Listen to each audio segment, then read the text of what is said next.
Hello everyone and welcome to my channel. এখন আমি hit the third case, যেটা upcoming India Telugu ল্যাঙ্গুয়েজের যে action thriller মুভিটা আসতে চলেছে, নানি এবং শ্রীনিধি শেট্টি এখানে মুখ্য চরিত্রে যারা অভিনয় করেছেন। এটা হচ্ছে হিট ইউনিভার্স, যেটা সেটারই থার্ড পার্ট।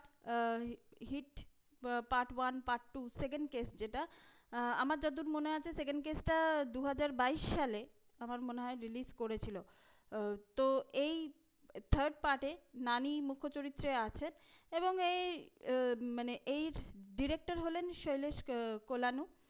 এবং এই ট্রেলারটা যেভাবে এখানে দেখানো হয়েছে, সেটা কিন্তু যদি আমি এডিটিং ওয়াইজ বলি, যদি এডিট, তো এই সিনেমাটার এডিট করেছেন তো কে শ্রীনিবাস, কিন্তু এডিটিং ওয়াইজ কিন্তু এই ট্রেলারটা কিন্তু অনেকটা বড়। কিন্তু তবুও এই যে ট্রেলারটা, এই ট্রেলারটা কিন্তু আপনাকে এনগেজ করে রাখবে শুরু থেকে। এবং শুরু থেকে যেভাবে নানির যেরকমভাবে ইন্ট্রোডাকশন হচ্ছে, যে একজন ক্রিমিনালকে সে কীভাবে দেখছে, ওই চরিত্রটা ক্রিমিনালকে এরকমভাবেই দেখছে যে ইদার ক্রিমিনাল জেলের অনেকটা ভেতরে থাকবে, নয়তো মানে সে মাটির নিচে থাকবে, মানে নয়তো সে মৃত্যুবরণ করবে। ব্যাস, তার তার কাছে হচ্ছে ক্রিমিনালের ডেফিনেশন হচ্ছে মাত্র এই দুটো, এবং এর জন্য বেশি ইমোশনের দরকার হয় না, এর জন্য পুলিশ হওয়াই যথেষ্ট।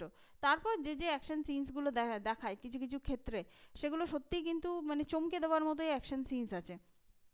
এখানে বেশ কিছু ডায়লগস আছে, তবে ট্রেলারটা কিন্তু মানে শুধুমাত্র যে অ্যাকশন দেখিয়েছে তা না, ডায়লগ হেভিও ট্রেলার।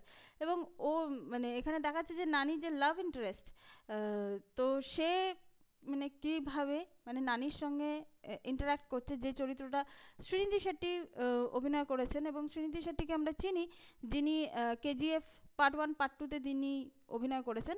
তো তিনি এখানে বলছেন যে মানে নানির ক্যারেক্টারটাকে বলছে যে কী নামে ডাকা হবে। তো তখন নানি বলছে সাধারণের মধ্যে থাকলে অর্জুন, আর যদি আমি মানে অন্যভাবে বা অন্য দিকে যদি আমি থাকি তাহলে সেখানে সরকার, এই কথাটা মানে এই নামে যেন ডাকা হয়। মানে এইভাবেই সে নিজেকে আর কি রেকগনাইজ করছে এই চরিত্রটা। তো এই পুরো ট্রেলার জুড়ে আমরা একটা জিনিস দেখতে পাচ্ছি, নানি যে চরিত্রটা, সেই চরিত্রটা কি করে, তার বাই নেচার সে কেমন, এবং প্রত্যেকের কাছে, সিস্টেমের কাছে সে কেমন, তার লাভ ইন্টারেস্টের কাছে সে কেমন, এবং পুরো মানে জায়গাটা মানে সে কিভাবে মেনটেন করে।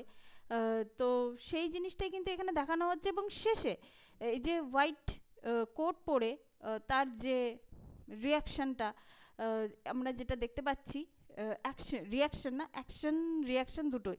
এখানে ক্যামেরাটা যখন নানির মুখে যখন ফোকাস করছে, সেই জায়গায় কিন্তু তার এক্সপ্রেশন আমরা দেখতে পাচ্ছি। এবং মানে আনডাউটেডলি লাস্ট যে দৃশ্য, সেখানে যে অ্যালকোহল থেকে শুরু করে মানে কোনো একজনের গলা কাটা, সেটা তো আমরা দেখতে পাচ্ছি না, কিন্তু সেটা আমরা কিভাবে দেখছি যে নানির ফেশিয়াল এক্সপ্রেশনের থ্রু সেটা দর্শকের কাছে ট্রান্সফর্ম হচ্ছে।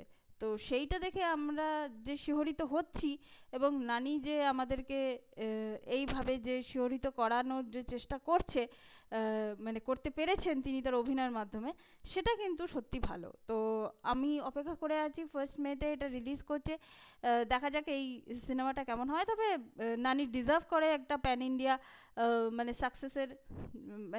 সাকসেসের জন্য নানি কিন্তু এটা ডিজার্ভ করে, এটা এটা কিন্তু মানতেই হবে। তো এটাই ছিল আমার রিয়াকশন এই ট্রেলারটাকে নিয়ে। Thank you so much.